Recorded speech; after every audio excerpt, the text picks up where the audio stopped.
வாழ்வில் இறுதி பயணம் நெருங்கிடு வேளை இதனை சொன்னார்கள் நபிகள், இதனை சொன்னார்கள். செல்வங்கள் இரண்டை விட்டு செல்கிறேன் தெரிவீர் என்றார்கள், நன்கு புரிவீர் என்றார்கள். ஒன்று திருமறை, மற்றது என் வழி என்று திருவாய் மலர்ந்தார்கள். இறைவன் திருவடி சேர்ந்தார்கள், நபிகள் இறையடி சேர்ந்தார்கள். உள்ளங்கள் எல்லாம் குடைந்தன அங்கே கடலில் கலந்தனவே, கண்ணீர் கடலில் கலந்தனவே.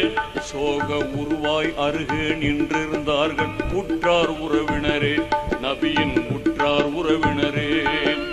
அன்பாம் ஆயிஷா, பண்பாம் பாத்திமா,